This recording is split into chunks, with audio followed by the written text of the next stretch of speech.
I think on the landing was a bit of a dip, so we kind of hit the car and the sump got really hard. And the oil pressure seems to be going low, so at the moment this is what it is. In contrast, Rai was the only front runner who was able to relax as he came in for just a routine service. No major problems so far. So yeah, no, it's going all right. So it's quite rocky and stuff, so we took it a bit cautiously through, so yeah, it's been all right. Onka Rai, meanwhile, could only hope his mechanics could change the rear diff and get him back up to speed. The diff's gone, so we had to do the last three with the diff slipping, so they're just changing it now.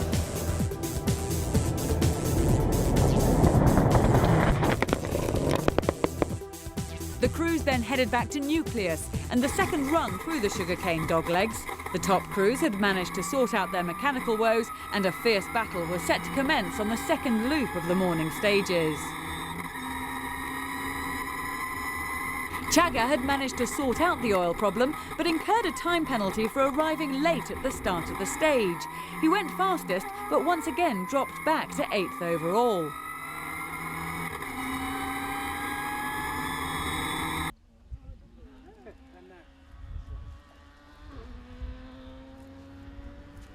Tundo lost 8 seconds to Chaga as the Proton struggled to match the Evo on the long straights. However, he increased his lead over Rai to 33 seconds.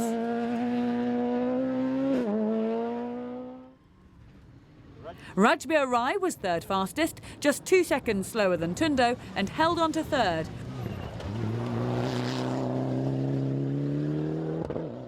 Now sensing a podium position was possible, Asa Anwar attacked, going 4th fastest. With Chaga dropping back, he now held a 33-second advantage over Patel. Jasmeet Channa went 5th fastest in his bid to close the gap to Patel in the battle for 4th overall, ending the stage just 11 seconds behind the Impreza. Karan Patel was holding on to 4th, but could only manage the 8th fastest time. His lead in the S-Class was unchallenged with Keith missing the event, so he was focused on fighting for overall position.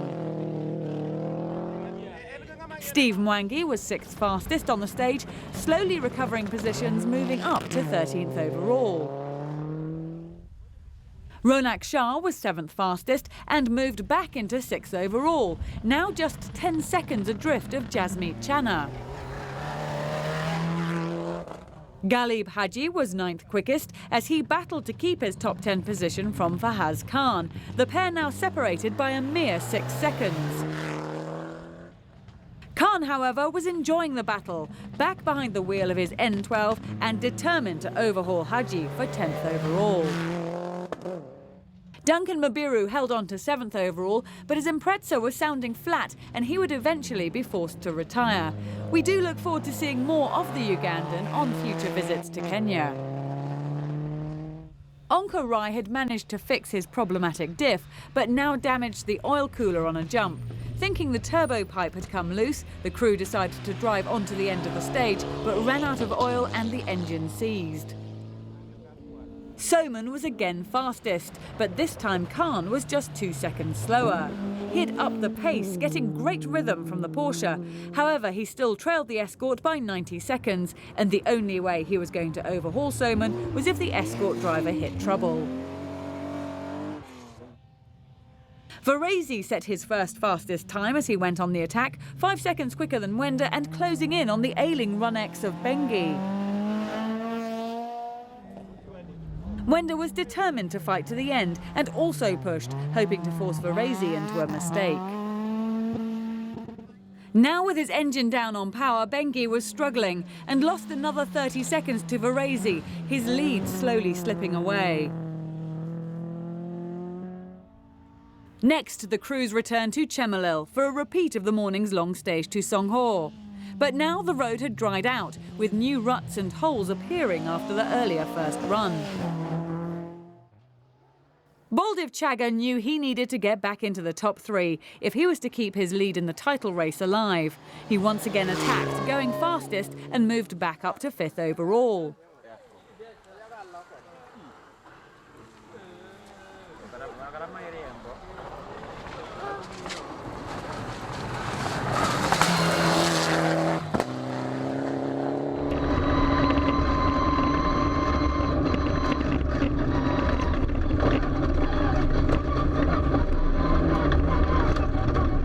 Rajbir Rai drove cleanly through the stage to set the second fastest time and was once again in the lead with a 90-second advantage over Tundo.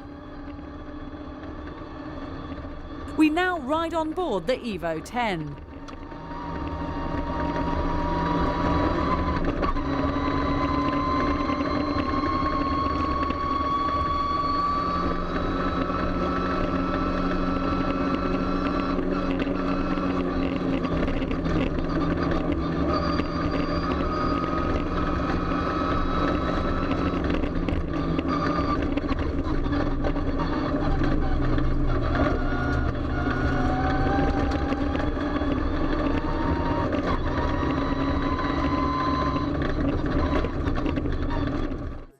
Tundo had punctured, and despite changing the wheel in under 2 minutes, he once again began to see the win slip from his grasp, and with it the chance to move into the championship lead.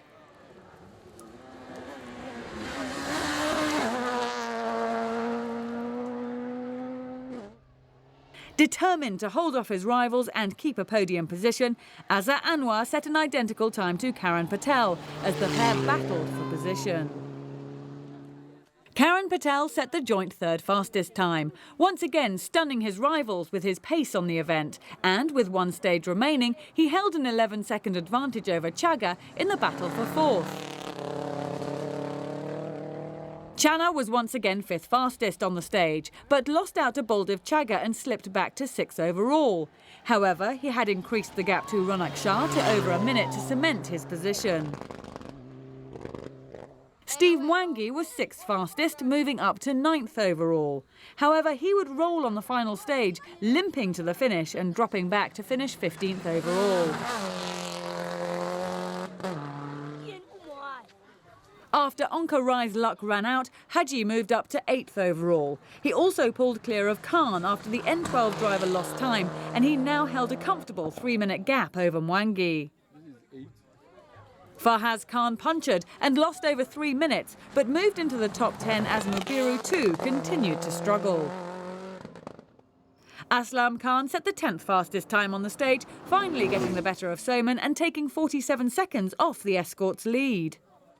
Soman failed to match the pace of the morning run, struggling to get a good rhythm in the changing conditions, but managed to still hold a comfortable class lead and stay in 12th overall.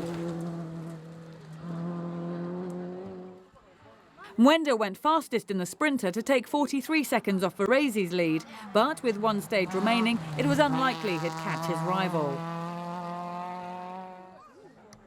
Nadeem Khanna was to go second fastest, beating Varese by just 1 second, but still remaining fourth in class.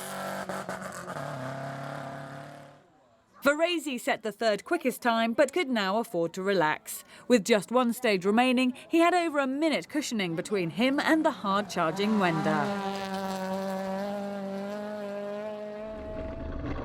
The final stage of the day would be a repeat of the morning's longest stage, from Darajambili back to the spectator stage at Chemasai.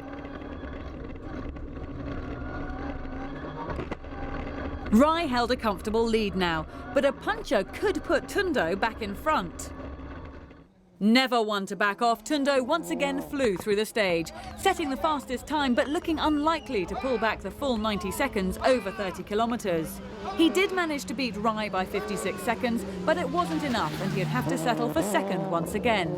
There's no doubt, however, that once he sorts out the teething problems with the Proton, he will be hard to catch. Yeah, I just picked up a puncture, so 2 punctures. The car's going and the warning lights coming on, so back to the drawing board. Rai did in fact puncture. However, he was fortunate to have it happen in the last few kilometres, and he was able to drive on without losing too much time. He took victory for the second time this season, and with it moves back into third in the title battle. Yeah, it was good, much better. Left rear. Left rear. Left rear. Okay. We just got a puncher through, yeah? Azza Anwar was once again third quickest, and with it clung on to his podium position. It was another excellent drive by the veteran, and proof that he could still compete at the top with the best. Fighting for podium. Boldy is really breathing down my neck. Yeah. Yeah. Enjoyed the rally though? Yeah. It was tricky, tough rocks and stuff, but it was a hard drive all the way. Despite hitting trouble when the rear diff failed and he was reduced to front-wheel drive, Baldev Chaga still went fourth quickest. In doing so, he overhauled Patel and finished in fourth overall. It means he leaves Kisumu still with the championship lead. God, yeah, I don't know. It's just nothing has been going right today. I think we've just demolished the rear diff. Didn't hit anything this time, but halfway through the stage is just... So, been coming on front-wheel drive now, all this way. Karan Patel put up a brave fight, but would eventually have to settle for fifth overall. His was no doubt the drive of the event, and the youngster is proving to be a quick learner on this, his first season in competition. With Keith missing the event, he also moves into the lead in the S-Class Championship. Have you enjoyed yourself? Yeah, we have. So far, so it's been... I wasn't looking forward to the mud, so I'm happy. Brilliant. Yeah. Jasmeet Channa went fifth fastest to finish sixth overall and is now 7 for 7 and the only top driver to finish every rally this season. Good event. It's become a lot of rough because of the wet, but we've tried scumming it more in the afternoon, yeah. Ronak Shah brought his N12 home in 7th overall, another brilliant drive and his best result to date. He's another youngster rapidly improving and moving his way up the leaderboard. Galib Haji finished in 8th overall, and after a miserable safari, he was happy to get through the rally cleanly in his Evo 10. Fahaz Khan moved up to 9th overall, and recovering from a puncture on the 6th stage, it was a welcome return to the top 10, having not competed for over a year. Jonathan Soman made up the top 10 after Mubiru retired on the final stage. It was another excellent win for the escort driver, and with this class win, co-driver Richard Heckel clinches the Navigators' overall championship crown. Aslam Khan brought the 911 home in 11th overall and second in class, 56 seconds behind Soman. The 8th fastest stage time had gone to Mahesh Halai, who would eventually finish in 12th overall.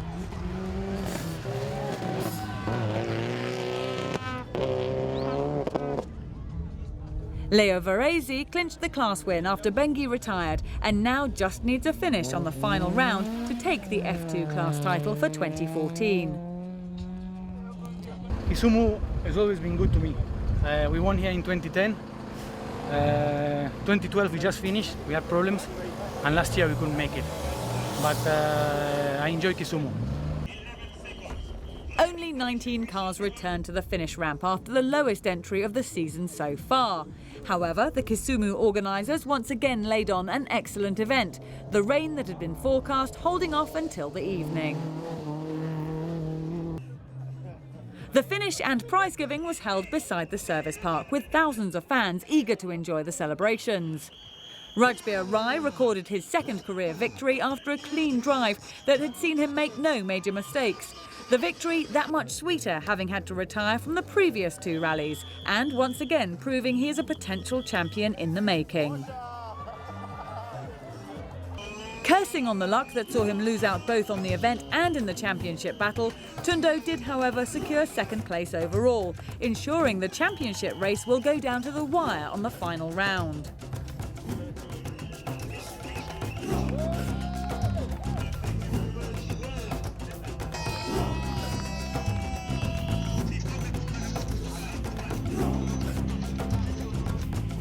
As we take a look at the tables, Chaga retains his lead after battling back to 4th overall. But with his advantage slipping to just 30 points, there'll be pressure on his shoulders to defend the title in the final round. Karan Patel leaps into the S-Class lead after Keith was forced to miss the event, but will have to wait for the last round if he's to claim the title. There's no doubt, however, he's another driver to look out for in the future. Leo Varese now just needs 5 points to take the 2014 F2 title with this Kisumu win, and will just need to finish on the Guru Nanak. So the final round of the 2014 season moves back to the Simba Union Club in Nairobi, the event always attracting the largest of fields. With all class titles still up for grabs, we're looking forward to a fitting end to the season. We'll see you there.